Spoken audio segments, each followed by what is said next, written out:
journey to Dayara Bugyal, also known as the most beautifully landscaped meadow of our country, starts from Raithal in Uttarakhand.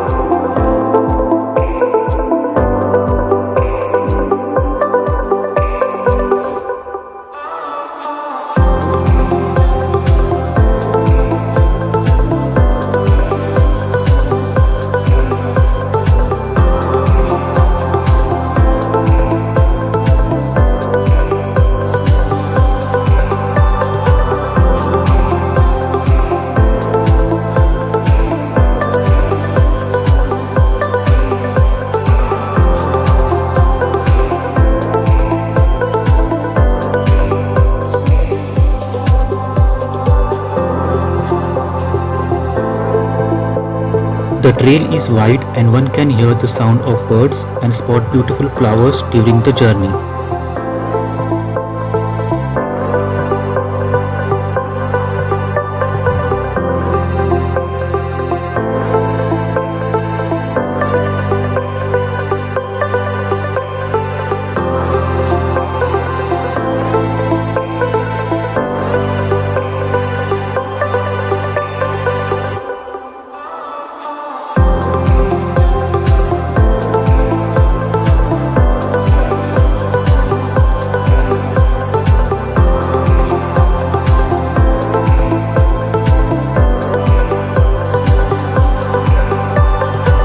The trek then proceeds through the beautiful oak and maple forest towards Nyata via Chilapada and Goi.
Nestled at a height of 11,800 feet, the final climb to the Dayara top is steep and gets challenging during the snow.